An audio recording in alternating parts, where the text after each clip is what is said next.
Thank you, Andrew. Thank you all for coming. This is a complicated day and layout, and so we really appreciate it. You can settle in here. We're going to talk at you for a little bit, and then Paula's going to run you through a workshop that we're going to sit down and engage in with you guys as well, because it looks like a good one. When Andrew came to Janet and I with the idea of being involved in the Year of Joy, we were intrigued. The world does not feel like a very joyful place sometimes, all the time these days. Whew, if you think about things enough. And so we were really intrigued about how do we dig in, how do we see what kind of impact a program like this would have upon the community members that joined. Our approach at Scoot Insights is what we call a Scoot Sprint. So it's a really efficient and effective, condensed qualitative research process. So we will be doing 4 sprints throughout the year, 1 per quarter, talking to Year of Joy community members about their experiences so far, learning from them about what they're learning about joy, and hopefully feeding back some, good old customer feedback to the Year of Joy creators. So that's why we're here today. That's why we're involved in the project. We've actually done the first sprint already. So we have done the first quarter sprint with a group of participants that spent a few months in the community, in the online community, interacting with the materials available to them at the Year of Joy. And we've got some themes and some findings. So I'm going to pass it to Janet to talk through some of those key findings and listen for them, because when you're workshopping this at your tables, it's things that you can kind of riff on or consider how this is impactful in your own lives. Thank you, Katrina.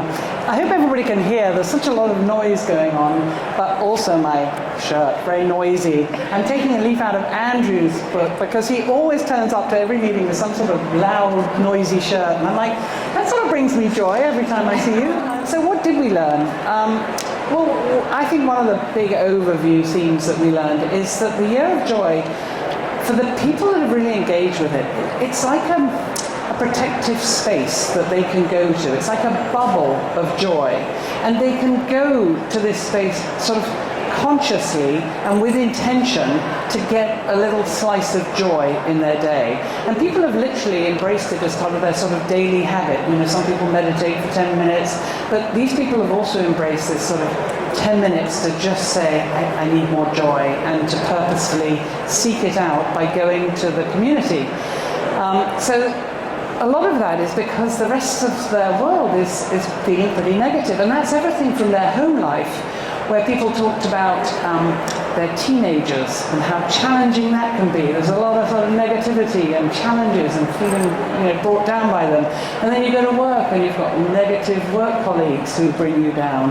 And then you turn on the news and you've got yet more stuff that's trying to bring you down. So the idea of stepping into a space that's like a protective bubble of joy has been a really positive thing for them all. I think the other thing they've told us is that learning or hearing other people's stories, what they've done to bring them joy, has really helped bring perspective to individuals who perhaps have got lost in their own thoughts or their own deep places. So learning from others and hearing others' stories has been a very uplifting experience for people.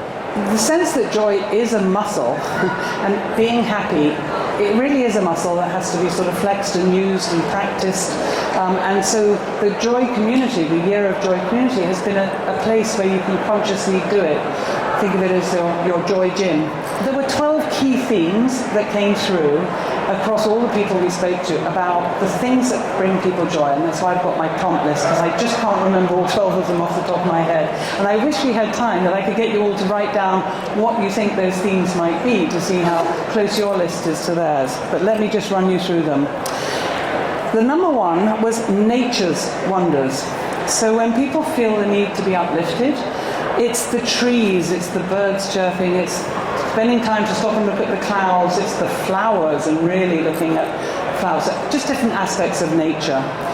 Number two is being creative in some way, and for some people that's drawing or sketching or doodling or colouring books or jigsaw puzzles or just anything that feels a bit of a more creative task, for painting or even filmmaking for some people.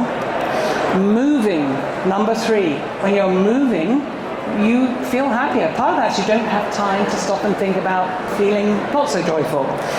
So hiking, biking, swimming, walking, dancing, whatever it is for you, keep moving.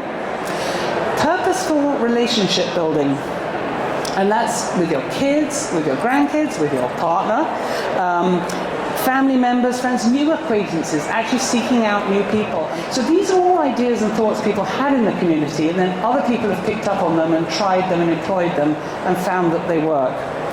Reflecting, and that can be sort of meditating or actively practicing gratitude. Journaling comes in different forms for different people. Music, having more music in your life. Listening to favorite songs, singing yourself, which in my case, you don't want to be near me, but it brings me joy when I'm in the shower. Playing an instrument, feeling like you're learning music. Reading a really good book that you can lose yourself in. New ideas and learning new things. When you're learning, you're feeling much more positive about yourself. Outdoors, just generally being outdoors, so not specifically about nature and natural things, but just like being in the beach, in the mountains, expansive views. They just give you a lifted feeling. Sunsets and sunrises were often mentioned. Good food. Who doesn't love it?